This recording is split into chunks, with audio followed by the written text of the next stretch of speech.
Hello, everyone. I think we were just waiting a few more minutes for people to join, but I think we've going to have to accept that we're going to have some latecomers, which is absolutely fine.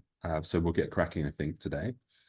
So hello, everyone, online and also in the room. Thank you very much for coming to our event and being a part of our side event at the UN Summit of the Future. So my name's Joshua Hill. I'm the Chief Research and Operations Officer at Population Matters, and I'm joined with my colleague Florence, who's in this room, and she's going to be helping me to facilitate today. And it's a really exciting event, hopefully. So after my preamble at the beginning of this, we're going to have short presentations from three of our partners from across the globe. So someone from Kenya, someone from India, and someone from Nigeria. And I'll introduce them in due course. And it's in this session, we're going to be talking about education, specifically multimodal participatory education interventions, and which we've been developing with our partners in the field, and how this can be used to empower women and also to bring around some changes that we need to see in the face of the pressures that increased population is bringing to the globe. And I guess the wider context of why we're sat here in New York at the moment is because the Summit of the Future has been, I guess, sold as the last ditch attempt to try and accelerate progress towards the 2030 Sustainable Development Goals, which have faltered and are clearly, the centerpiece of the UN mandate. So hopefully some of the themes that we talk about today will be directly aligned to the SDGs, and I'm sure that you'll spot them as we kind of progress through this meeting.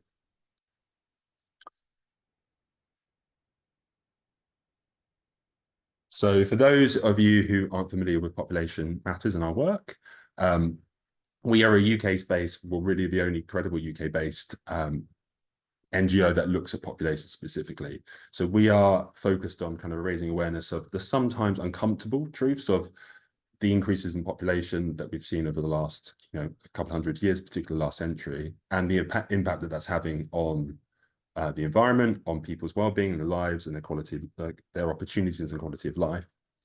And we are fundamentally a rights-based organization. We're pro-choice. We believe that people should be empowered. And first of all, they should have a choice. And once they've got those choices, that they should be able to free to make the choices they want to make, so long as they're armed with knowledge and understanding what those choices mean, both for them, their families, their communities, and also the planet and the environment. We do a range of activities, so we campaign and inform primarily. So we have a huge range of campaigns and information that we've produced over the years, ranging from things like consumerism. Obviously, it's not just how many people there are, it's what those people are doing, which is causing the damage that we're seeing to the planet. So, in the West, obviously, we consume more than in the developing world. So that's a real focus for us. How can we raise more considered consumerism? How can we use our buying power to make change? And then also have campaigns such as pronatalist, raising awareness of pronatalism and the impact that has on human rights, particularly those of women. So a whole range of different campaigns. And everything we do at Population Matters is grounded in empirical evidence in the science. So we have a dedicated research part of the organization, which is growing in both scale and complexity. And that's really a centerpiece of everything we do. We're really well networked amongst the academic community, and everything we write and publish is empirically sound and often peer-reviewed. We also do some grassroots work with some organizations across the world, particularly in the SRHR space, in our Empower to Plan program. So that's a relatively small scale compared to other operators, but we definitely do that. And of course, we are a small organization and these are big issues. So we are increasingly developing our partnerships, and hence the manifestation of that is this event and the wonderful speakers that we've got joining us today. So why bother talking about population? Well, the graph, I think, says it all. So over the last 100 years, to put it into context, in the 1800s, early 1800s, the population was about 1 billion. By 1927, it was around 2 billion. And today, as of this morning, it is around 8.1 billion. So clearly there's been a 400% increase in population over the last 100 years. And it took 125 years for the population to double in the period before that. So we've clearly experienced some exponential growth, and not just exponential growth in the number of people, but also in the quality of life they're living, the amount that they're consuming, and the demands on the natural world. And when we look at the projections from the UN, the median projections are still expecting, well, this is the median. So obviously there's a wide range of potential error within this median. We are looking at around 10.3 billion by 2080, and then by the turn of century, around 20.2 billion. But as you can see from the confidence intervals there, the upper range of that is 12 billion, which is another 50% more humans on the planet. And even the lower quartile, so the lower percentile, the 95th percentile, is still looking at, you know, at least 1.5 billion more people on the planet by the turn of the century. As I mentioned, I kind of paid lip service to there. This matters to the world. I mean, I think most people are aware of the climate crisis, which is a manifestation, I guess, of human activity, but it really is, there's a lot more humans doing a lot more things, and that's having a very profound impact on the material world, on the natural world and the environment. And I guess looking forward to the projections, the reason why I guess this is so alarming is that when you look at those projections of increased population, it's going to be in the world's poorest regions, the regions of the world that are most susceptible to increases in poverty and hunger, but, you know, are less able to adapt to changes in demographic profiles. So investment in healthcare systems, in education and essential services is going to fall behind. And this has huge range of potential impacts on, for example, public health, particularly things like infant mortality. And we've got some research forthcoming on that particular theme.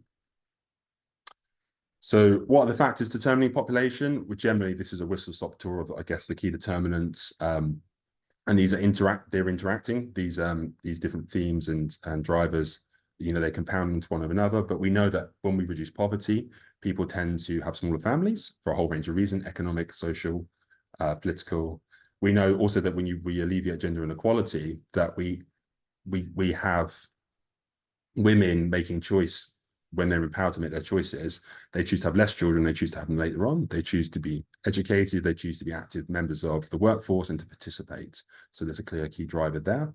We know that education, it drives both into poverty and gender inequality, and access to education, good quality education, and healthcare as well, particularly around themes like child mortality. And obviously the elephant in the room, which is access to contraception and modern family planning. And I think, you know, that has to be both accessible and socially acceptable for people to access in order for it to be effective. So there's lots of different factors here, and there's obviously clear linkages here between the SDGs that are being spoken to at the Summit of the Future, and the overall themes are here. We're talking about population growth. So just a snapshot, really high level things. Why I guess we're focusing here on women's empowerment and education is that 1 in 5 girls is married before 18 globally, which is, you know, clearly something that needs to be addressed. 1 in 4 girls is out of secondary school as well. So, you know, there's a clear link here between empowering young women, giving choice, and us achieving the kind of win-win of let's improve people's lives, let's improve choice, let's improve human rights, but also the knock-on win-win effect of that is that the environment and the planet, and then I guess everybody's well-being also improves. So just last slide from me. So we do lots of things. We support grassroots projects, as I mentioned, for our Power to Plan. We gather stakeholders. We help fund like our choice ambassadors and from the Global South to attend international conferences to raise awareness from marginalized communities. We expose the threats for our campaigns of reproductive right infringements. We support education, and we really do, you know, we all need to take responsibility for this globally. It's people times consumption. So we're trying to raise awareness. Everyone's got a role to play in addressing the issues. So now we're going to have some partner presentations. That's all from me. So we're going to, first of all, we're going to hear from Jaitli. Hopefully I pronounced that correctly.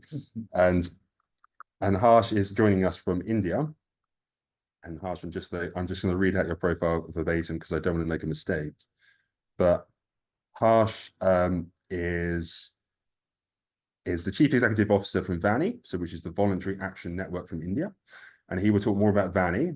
And Harsh is an expert in policy planning and management and enriching experience of 30 years in working in environment, health, local governance, right to information, organizational development, among others. Welcome, please join us. Thank you. Hello. And so, Harsh, over that, I'll pass it over to you. Do you want to come and sit at the front here? Okay, yeah.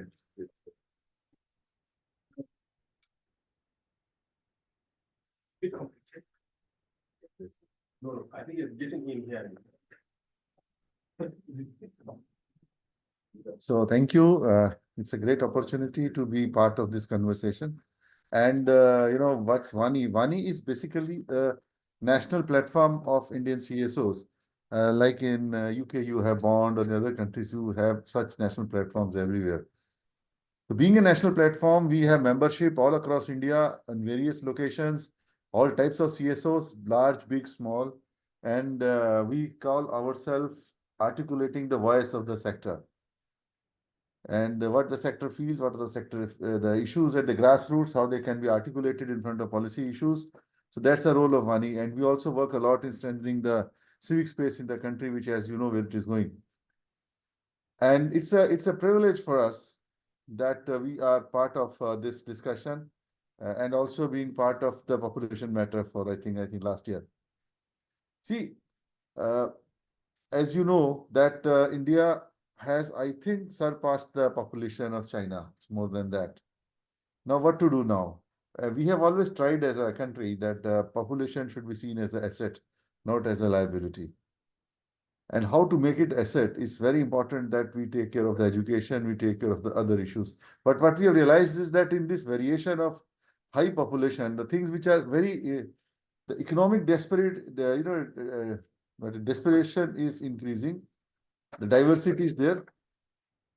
Secondly, services, availability of services is also getting under pressure. So the government service, which is already weak, are not able to cater that amount of population which is there around us. Third issue, we have also found that education desperation, because education is there, but again, it's not available to everyone. The third issue which we also seen is that geographical variations. In geography, if you see, some part of India is doing good and some part of it is doing bad. Like eastern part is very good in minerals, but they're very bad in industry. So education variation is very high. So in this situation, we thought what to do. And on one hand, the challenge is that this large population should be the asset of the society.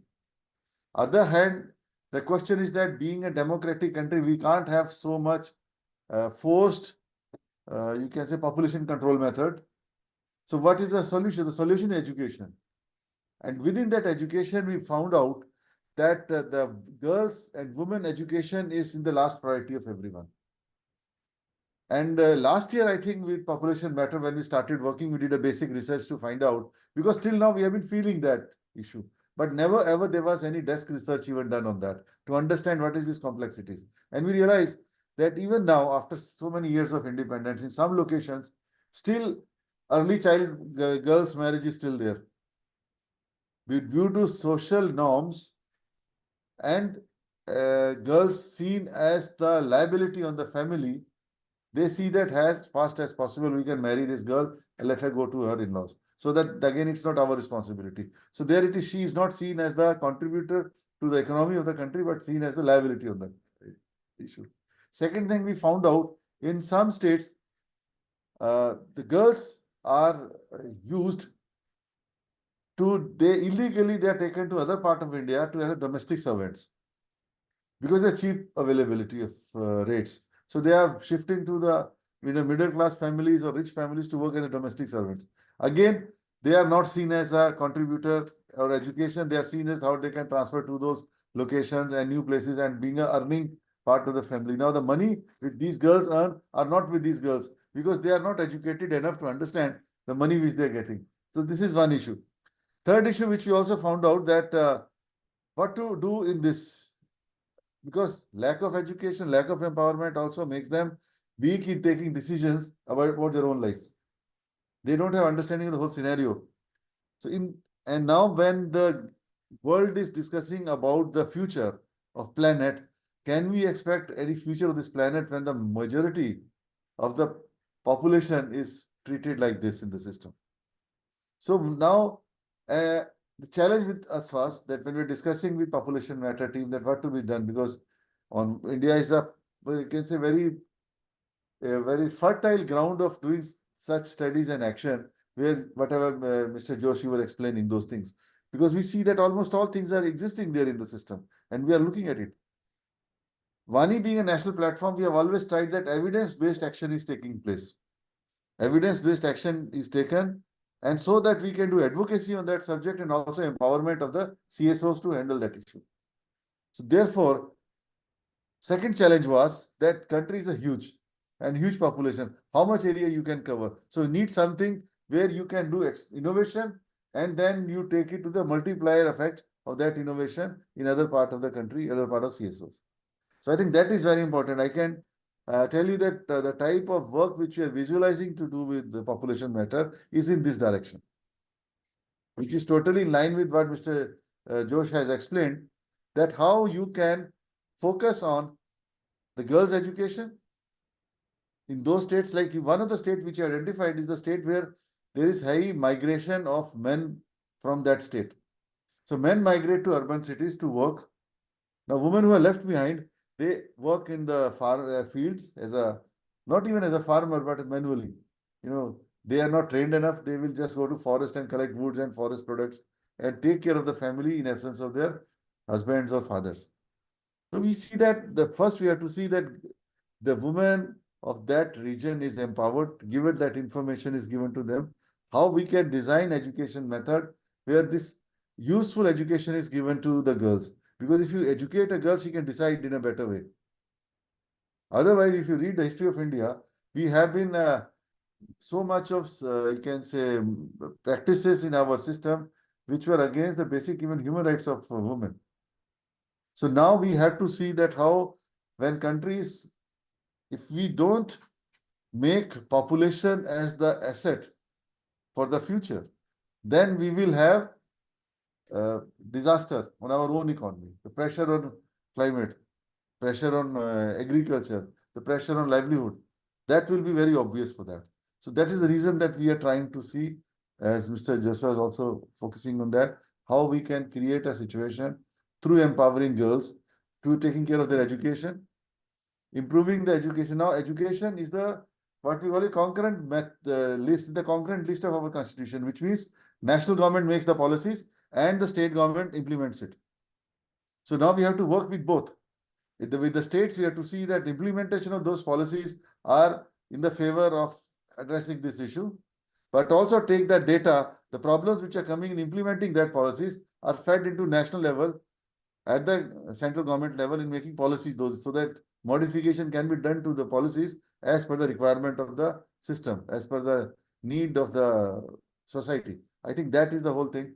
At the action at the grassroots level, taking that knowledge to the national level. And we also want to see that how integration is done between the partners of population matter and the population matter, because it's not seen as the only as a project. It has to be seen as a partnership, as you rightly said, in which mutual learning and sharing is also done. So we learn from others also, because we are not an isolated place where our experience have not been seen by others also. So what we might be facing today, some people will face it tomorrow, and some have already faced it. How we can learn from each other, I think that is very important. Thank you. Thank you very much.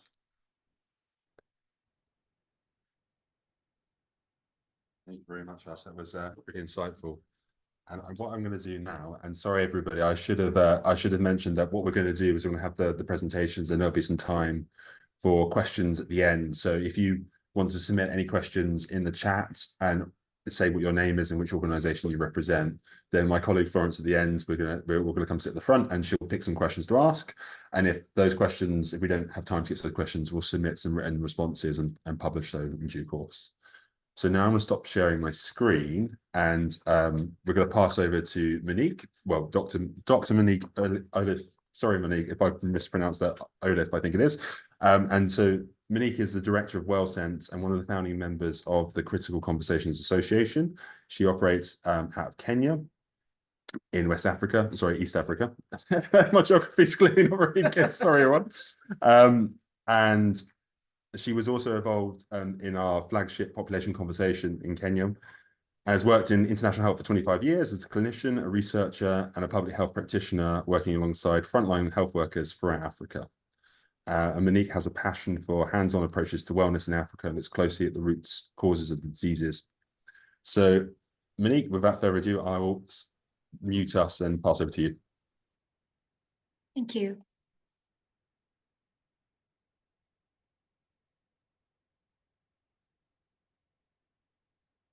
Well, hello, everybody. So yes, I'm representing the Critical Conversation Association of Kenya. We are a membership-based association, and our mission is to use the catalyzing power of the arts to unlock sticky conversations, specifically the sticky conversations around population and consumption on our finite planet.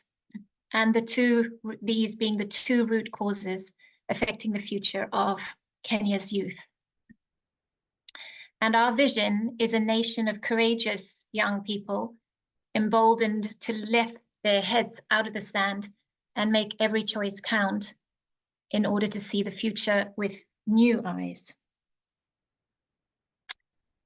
So we came about as a result following the ICPD 25 in Nairobi, where we were shocked, really, to discover that population growth was not mentioned in a single presentation. And following that, the COP 2022 in the UK, there was no reference, once again, to population challenges facing young people in sub-Saharan Africa. It wasn't until 2022 in Egypt when Executive Director of AFIDEP, Elijah Zulu, stood out and said how population growth was a homegrown African challenge and, as Harish said, an opportunity.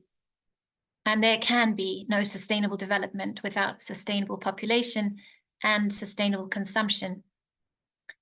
So our context in Kenya is obviously different to that of India. However, we have a growing population of under 25-year-olds, with 60% of our population under the age of 25.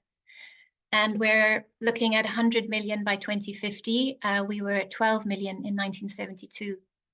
And of course, the demand for resources is going to soon surpass available resources. Demand for primary schools is going to double in the next 25 years, and for secondary, 72%. We have a high dependency ratio of 77 dependents to every 100 people of working age, and most of whom are not working.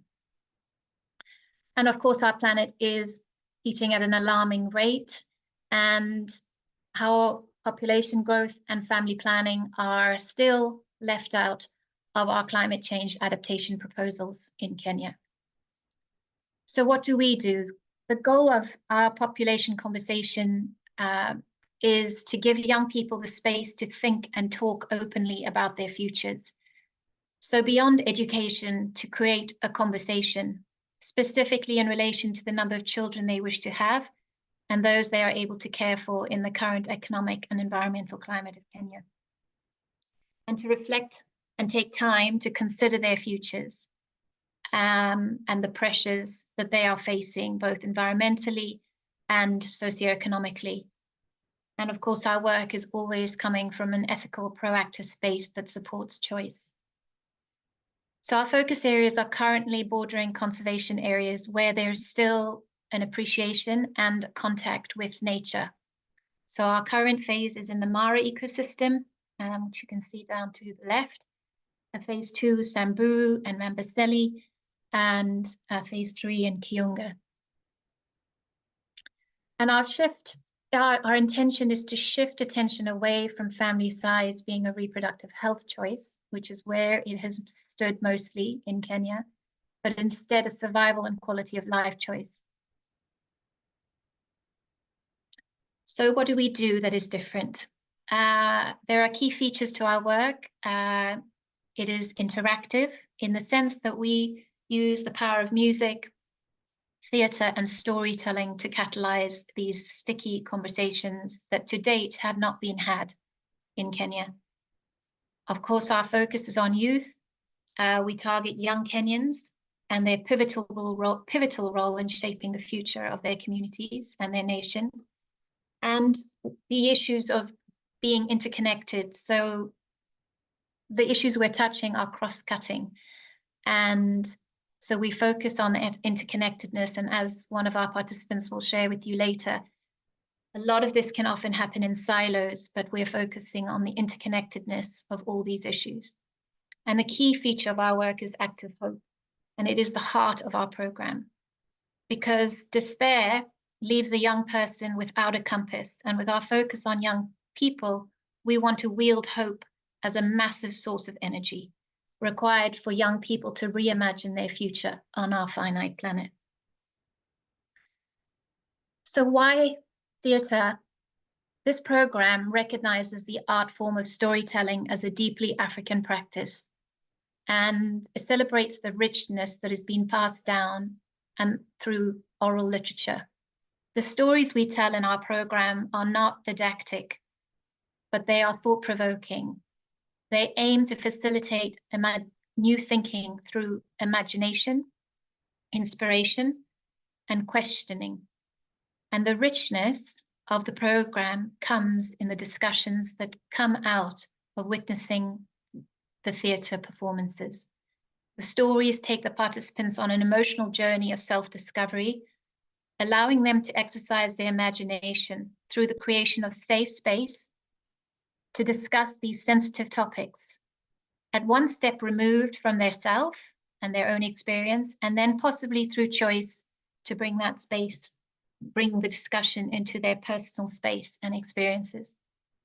And the program recognizes the power of our human imagination, offering stories not as an escape from reality, but as a new way of looking at reality through active hope, both reimagining and working to create the change, of course, towards a better future for our young people. Here are some quotes from our communities. Up until now, I have not joined the dots. I mean, I had not seen the relationship between the troubles I'm seeing, between the ancient forest of trees being cut down for charcoal and the disappearance of our natural springs, and the competition between neighbors with the increase in our numbers. Another young person said, yes, we are the golden generation. It is upon us to have smaller families, to turn the wind of population growth. Otherwise, we know we will be unable to feed and water ourselves. Already now, it is a challenge. So what is active hope? Active hope is about finding and offering our best response to the crisis unfolding in our world. It starts by accepting that the challenges we face can be really difficult to look at. Climate change, the dieback of our natural world, and the planetary emergency we can all see unfolding. But active hope strengthens our capacity to face this disturbing information and respond with resilience and what we believe is creative power. So active hope guides us on a journey. It starts with gratitude. It moves to honoring our pain or grief. It connects to interconnection and seeing with new eyes, and then ultimately finding a way forward. So we run our program through pods with young people. Again, it starts from a place of gratitude. We start all our sessions with grounding with nature. Some of the stories are around creation myths, around grounding and rhythms and cycles. And then there's an opportunity for honoring the pain, a focus on the take of our human existence and our relationship with nature. And then some of our pieces of theatre focus on honoring the pain and understanding the pressures on the planet, often through conversations and exploring the relationship with our ancestors. And seeing with new eyes is where these young people have an opportunity to start conversations with and for our planet. When I look, another quote from one of our community, when I look around me, it feels as though I have no control over what is happening around me, that there is no hope. The financial pressures, the cost of living, the pressures for land, water, and food. But today you have shown me that there is something I can do. There is something that is totally within my control, something that is my choice and within my reach, that does not need me to be rich or educated, that my choices count. And now I feel that there is hope. So here are some images of some of the work and the communities that we're working with. In the center, you'll see a young man with a piece of paper. This is a land division exercise, land being a very significant part of Kenyan identity and culture, and exercises, pieces of theatre work around the division of land and what it means to pass land on to our descendants. What's important in our program is that we're celebrating Indigenous practices. This is not an imported agenda. We are not promoting the Western nuclear family and saying that that is the way. The association has been established by Africans for Africa, and a smaller family unit at this time of change is not anti-culture. A smaller family unit can currently reduce pressures on families and enhance quality of life. And the program recognizes that there are many Indigenous practices that honor the planet and that these need to be encouraged. Hence the relationship with ancestors. So the program looks very closely at ancestors, and the young people are still have a strong connection with their ancestors. We are the future ancestors. We must make choices that will not destroy the chances of our descendants. The land exercise showed me that land is finite. If I wish to be a wise ancestor, I must have children by choice, not by chance, so that the land I leave to my children is sufficient for life. Another message from the young people: you are not teaching us in tunnels or silos. Instead, you are telling us a story, and the story is unfolding. It is passing a message, perhaps from the ancestors, a warning to be wise before it is too late. And our program is also addressing the challenge of engaging these conversations with religious leaders and different denominations. And interestingly, we've had quite a number of religious leaders join the sessions that we run. And this has launched a whole new part of our program, which will be strengthened next year. Interestingly, one religious leader who attended some of the performances said, God created earth for mankind, and we are now stewards of his creation. With this comes a responsibility. If we reflect on the future of these children we have, having many children in this day and age is a form of greed and selfishness. So these are just some of the top of the responses to the work that we're doing using theatre, using interactive learning. Often education can be one way communication, and using theatre has given us an opportunity to allow young people to ask some of the questions they've never had an opportunity to ask before in a safe space. Of course, the population conversation is not a one-off conversation. We have a toolkit of stories that address the issues from many different angles and open the space for these critical conversations to be had with different groups. It's never a one-off conversation, and that's why we are an association. And anyone with whom we've had contact is invited to join the Critical Conversation Association, so that through an evolving platform, we can build the momentum behind having these critical, difficult conversations, and again, not burying our heads in the sand. And the population conversation can't be had in isolation. Obviously, the issues of policy and practice come into play, and we're working hard to use the same methodology with policymakers, and learning the whole time through monitoring and evaluation and learning aspect to our program, which with Population Matters support will grow in strength. And here you can see the inspiration and the hope in the eyes of these young people. And that is what we believe needs to be kept alive in order for there to be a hopeful future and a shift in the way we see things. So like I said, we're constantly developing new content. Our target is to tackle preteens, religious leaders, continue to work with teens to be able to offer contraception and family planning to those who need it right there and then. And of course, to build our membership base of young people so that they can continue to have a forum and a platform where they can ask questions, and for that education to be initiated by them through a space where they can ask questions and receive responses, not through social media, but through contact with a human being.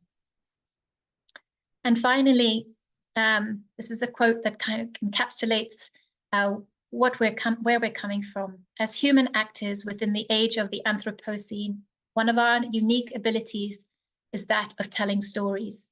Humans have done this since time immemorial. The powerful journey of storying, helping us to remember and reclaim our past, make sense of our present, and call forth new visions of the future. Thank you. Thank you so much, Monique. It's always really humbling to be reminded and to see the real world impact of population growth and to see those penny drop moments. And so, yeah, thank you so much for sharing that with us. And I think the point you make, Auwal, as well around not being anti-culture, being sympathetic to the context and the cultures in place, I think is so important as well for all of this work. And I'm sure that'll be mimics in the other presentations. So we're now going to move to West Africa, to get my geography correct this time. So Auwal Ibrahim Musajoan, if you'd like to come forward, is joining us from Nigeria. So let me just quickly introduce you. So Auwal is somebody that's well known to Population Matters and made our Nigeria population conversation such a success. So thank you for your help in there. So Auwal is the Executive Director of CISLAC, which is the Civil Society Legislative Advocacy Centre. There we go. He's a political scientist from the University of Kano, Nigeria, and has many international courses. He's works in human rights, anti-corruption, policy. I mean, so many different areas of advocacy and activism in Nigeria and Africa alike. Likewise, he's also serving as a national contact for Transparency International and has been a past coordinator representing Sub-Saharan African region on civil society, coalition, and United Nations conventions against corruption. You really have done a lot. Let me just get your presentation up and you can turn through pages. 1 second, Ron.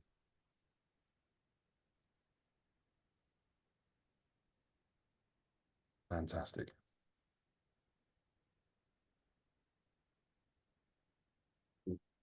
So,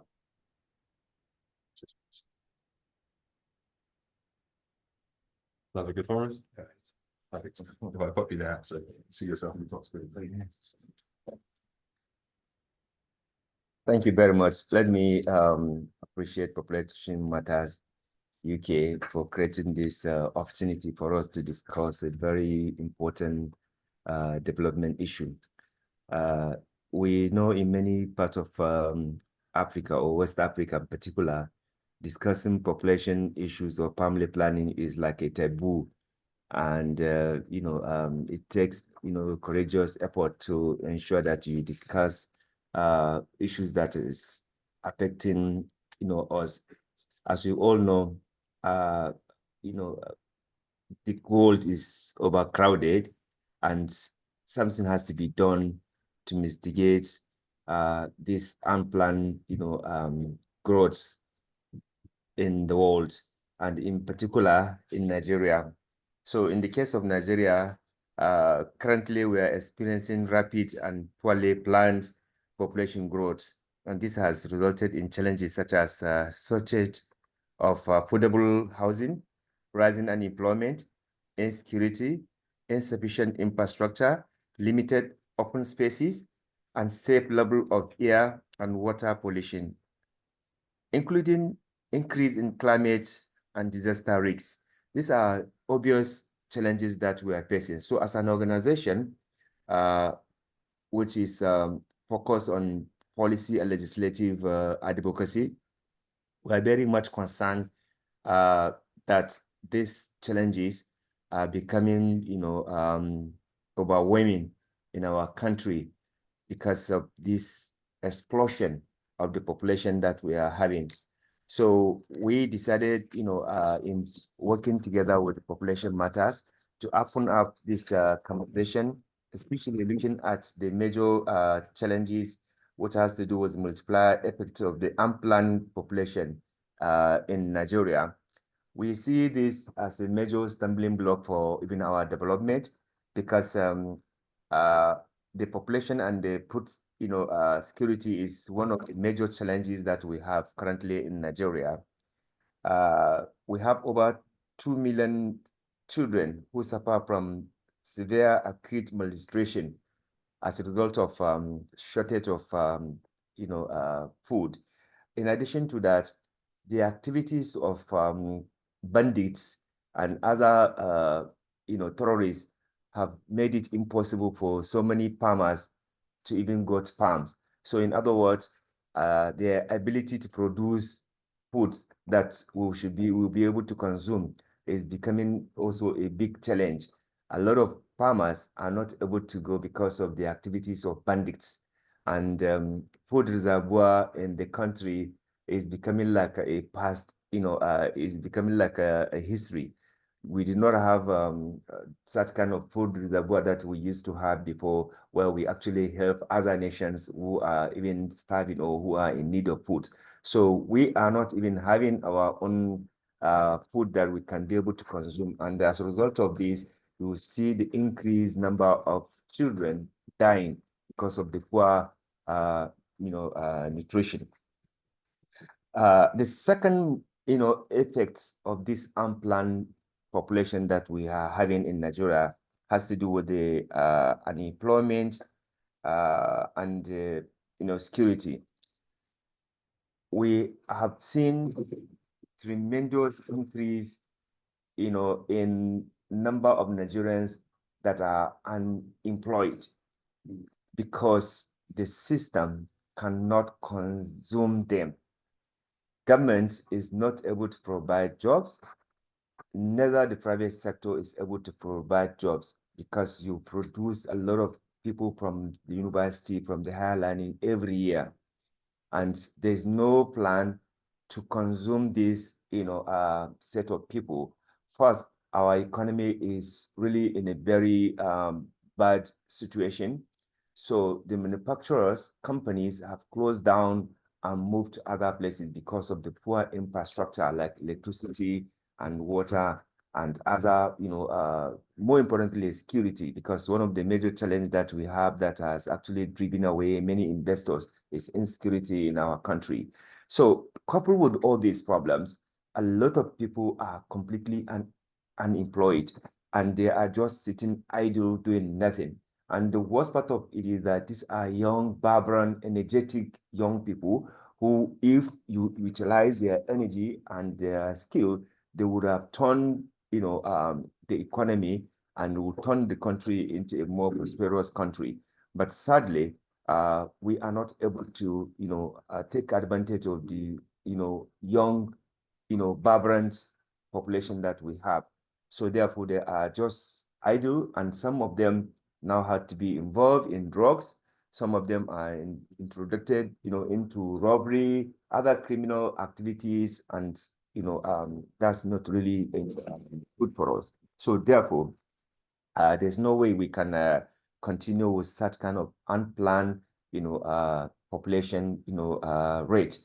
Again, when you look at the population and education accessibility, you will see that in Nigeria, a lot of young girls are not attending school. In fact, according to UNICEF, 50% of our girls are not attending school at basic education level. Well, millions of girls drop out from first and the last year of the primary school. This is a very, serious issue that calls for concern. If 50% of our girls are out of school, are not able to attend school, largely because of maybe poverty, the parent cannot pay even the school fees, lack of also the schools that are also accessible with teachers and other infrastructure. And then in addition to that, you also have the challenge of insecurity, because, terrorists have been abducting, schoolgirls. Up to now, we have not been able to, as a nation, rescue so many hundreds of girls that have been abducted by terrorists. Now, with such kind of high rates of uneducated, women, the next thing you're going to have is increase in poverty. Because if girls are not educated and they just got up married, and the way they marry them, at smaller age, without no skill, no knowledge, nothing, you are really building up, a large number of, poverty spots. So there's implication for that. And then again, we also have a challenge that has to do with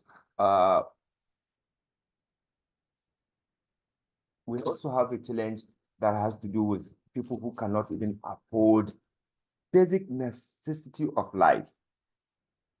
Because of the explosion in the population, people can't even find houses. They can't rent any place.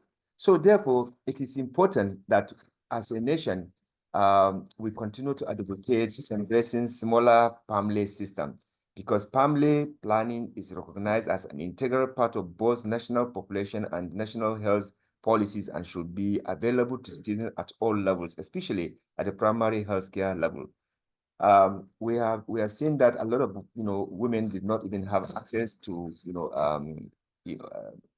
safe planning that they need to do in order to minimize the number of children that they produce. Also, we need to make sure that the barrier that most of women cite as lack of knowledge about contraceptive methods and availability are also taken care of. We also need to ensure that by increasing access to contraception and to a wider variety of methods, as well as promoting wider knowledge about proper contraceptive use and low producing and net need to also help, So on the positive note, we must acknowledge the existing effort by Population Matters UK and other partners in promotion of population literacy in Nigeria. This has led to an enhanced awareness, acceptability, and accessibility across Nigeria, because it is important that we take that into consideration. We are very much worried that since 2006, Nigeria has not conducted another population and housing census, without a comprehensive and up-to-date population data. Nigeria is left with an accurate demographic, social, and economic growth indicators, which hamper policy implementation. Because if you do not have accurate data, you do not have appropriate data and information, it will be extremely difficult for you to actually plan, and be able to ensure that development reaches out where it's supposed to go. Well, in the interest of time, since my presentation is also available, the Population Matters will make it available to all the participants that are online. I want to once again, thank you for creating this opportunity for us to continue to deepen the conversation around issues of having a smaller, family number, and also, looking at our population, that we can turn that population into blessing, not into misery. Yeah, thank you very much.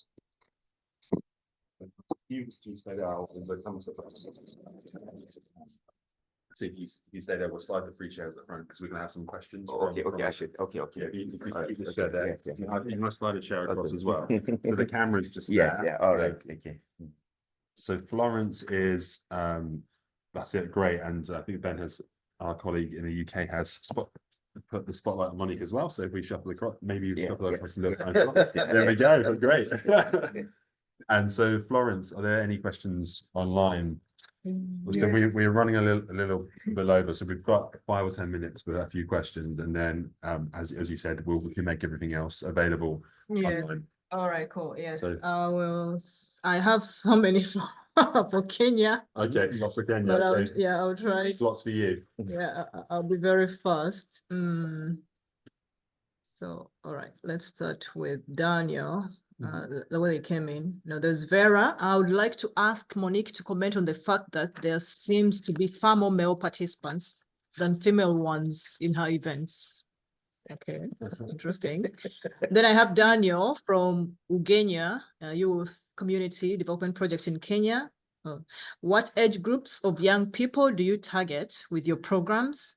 And to kindly share what your experience has been like in terms of cultural resistance among indigenous communities in regards to nuclear families, and how you under it, if at all. Yes, and still, Monique, I don't know if I'm bombarding you with a lot of. But I think some of I those think- questions are equally applicable, I think, to Yeah. all of the experience of what cultural resistance, I think, is. Yeah, probably a question exactly. we can all comment Yeah. on. I'll just So- get one from Professor John still for Monique. Yeah, and that will be the last one from Kenya. The rest we shall really address online. Do you have enough resources, Monique? The actual methods like implants and pills and IUDs and the informed providers in the services for the 60% young, that huge number of potential future parents in Kenya? Who are the main donors, e.g. MSI? Yes, the floor is yours, Monique. So Monique, I don't know if that was concise enough, but it sounds like there's what age are the participants, why mainly men, and do you have enough resources? And I think the question of resources is probably equally applicable to both you guys. So we can maybe talk about that, and then also cultural resistance we can take as well. Yes, yeah. So Monique, do you want to start, and then we'll kind of finish off? Sure. Great. So yeah, the first question, maybe I think maybe I was a little not careful enough in my selection of photographs, but you are right. We've had slightly more men involved, which so actually in our last phase we've engaged 764 young people, and 341 of those were women, and 423 of those were men. So yeah, you got a good eye. We're about 82 men in the last phase more. However, that we've seen as a positive thing. Again, the shift away from looking at reproductive health as a female-only issue and engaging men in the conversations has been something we've been really positive about. We've had very few situations where young men have walked out the sessions. In fact, it only happened once, and that relates to the second question, which is related to the resistance to nuclear families. Our approach is not to go in and educate. Our approach is to present pieces of theatre, again, that are not didactic. So it's not educational, it's not theatre for education, it's theatre for transformation. So the pieces of theatre are raise issues that then elicit conversations. And so we at no point come in and say that a smaller family is two children, but through the process, the participants acknowledge and recognize that 2 is the number that would be best. And so we don't come in with a prescription of what a smaller family equals. And that's really, really important in the methodology. And as a result, we don't see resistance because it's conversation, it's education through conversation. If we're talking about education, it's conversation that creates education, and as a group, they educate each other. It's very, very powerful and very hard to describe to you in this way. It'd be great to show you in person. So Daniel, if you are interested, we'd love to have you come see some of our work and join the association. And then finally, with regards to logistics and resources, something that's really lacking is trained healthcare workers knowing how to put the implants. So the implant being one of the favorite methods for young girls, particularly who can plan for 5 years, 3 to 5 years, to actually consciously make the decision that they do not want to have a child until they've finished their education or until they're 21 and their brain is fully developed, and etc. And something that is really, really lacking in Kenya are trained healthcare workers able to insert implants. And at the moment, the demand for the uptake of family planning is still not great enough, and accessibility, there are still so many barriers, including laws that do not allow these issues to be discussed in school settings, particularly high school settings. So there are still some real barriers, but in the interim, having trained healthcare workers able to put in implants is a major barrier. I'm just conscious of time, Florence, and so I think we started about 5 minutes late, so we'll take another 5 minutes. Yeah. If that's okay. But on cultural resistance and the availability of resources, Harsh and Auwal, I don't know if you want to take a couple of minutes to talk about that as well in your context. Yeah, cultural resistance is something like this. I'll give you another example. That in best of the best, economically well doing families, their girls are not given same education what education is given to boys. So boys will go to the good schools and girls will either go to a government school with no resources, or after certain age they will say now no more education is required. You learn how to run a household. I think the cultural resistance, because I was listening to my other colleagues, it's the same story everywhere. Secondly, about the resources, see the thing is that even in the cultural resistance, I would like to say that once you educate the girl, then they start demanding their own rights within their own families. And then they say that, okay, we also need education. We also need livelihood. On the resources thing, I will see one thing that, see, in India, there is no, there are like private donors, companies giving money on education, but their way of looking the problem is only mathematical problem with mathematical solution. They will say how many schools are there, how many desks are there, how many books are being provided, because they are not interested to see education as the instrument for social transformation. So therefore, what we try to do under this project is that we do fields work, we create knowledge and share it with even these donors also, that they can also have a change in their own thinking, that education is not simply a technical problem with technical solution. It is also a social problem. You require a more comprehensive solution for that. The resources have to be, although whatever minimum resources are there availability, that should be designed in such a way that it benefit who actually needs that solution. Thank you. Thank you very much. I think briefly, in the case of Nigeria, in the past, you used to have religious resistance, or let me say cultural resistance.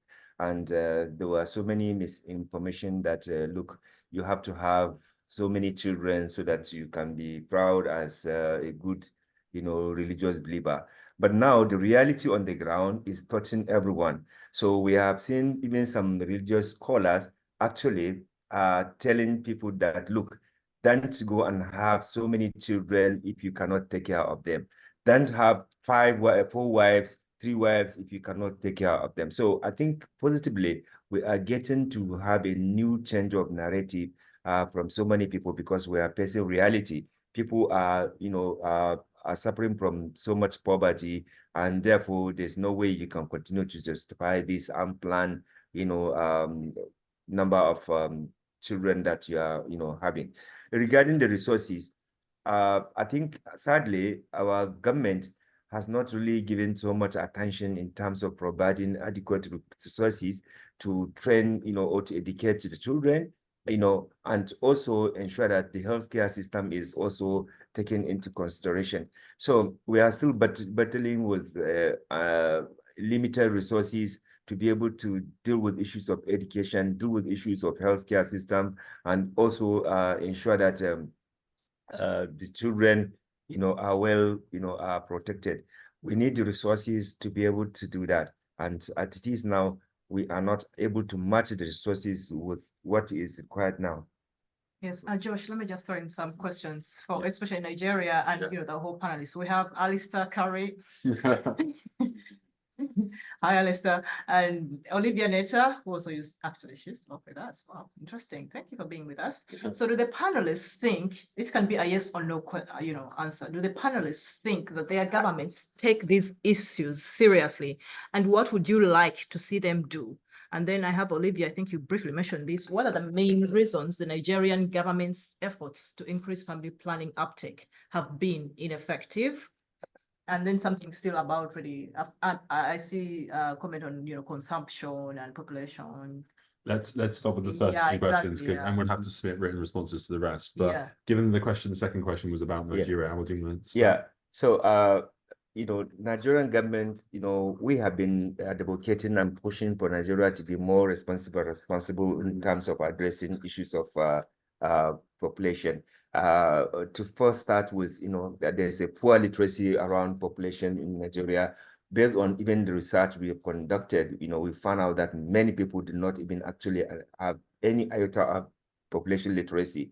So that's a big challenge. And if you have policymakers, you have legislators that are also not having literacy around population issues and family planning, is a challenge, and therefore what we have been doing as an organization is to be advocating for, government to ensure that issues around population are taken seriously. We cannot continue without knowing how many of us are. Nigeria has not conducted, census, since 2006. This is ridiculous. How do you plan for development? So there are a lot of gaps, and part of what we do as civil society is to advocate for government to be more proactive on this. And I think we are, succeeding in drawing the attention of government to do that. So, Harsh, I think I'm going to give you the last spot of the Q&A session before we wrap up. Yes, how government takes it. See, what we are targeting is that government should take it seriously in the sense about the quality of education and the access to education. The access should be available to everyone, and the quality should be such that it is linked with livelihood and empowerment, not theory. So that is two things. Monique, sorry, I forgot. Did you want to respond to the Kenyan context in terms of the government taking it seriously and how high up on the priority list it is? Yeah. So Kenya, so we've, as Critical Conversations, we've been invited to be the youth representative on the new population strategy for the next 10 years, and being the youth's voice in the discussion, and for young people to be able to speak up and say that their future is at risk. And I think that there is now an opening to consider the idea of population being critical to the quality of life of future generations, and smaller families being something that is feasible and within reach.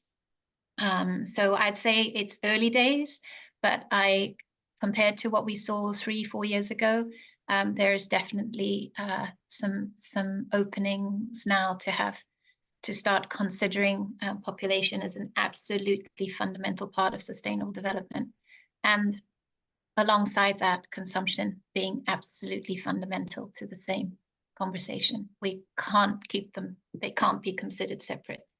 They are root causes to where we are at. I couldn't have wrapped up more perfectly myself. So thank you so much for our three speakers for joining us. Thank you for everyone that's joined us online, and for those in the room as well. We've obviously got some more questions that we'll respond to in time. But yeah, thank you very much. Hope you found that as enjoyable as we did. And yeah, we look forward to your participation and anything that you can do to raise the profile of these issues in your own work would be great to hear about as well. Thank you very much. Bye-bye. Bye. Yes.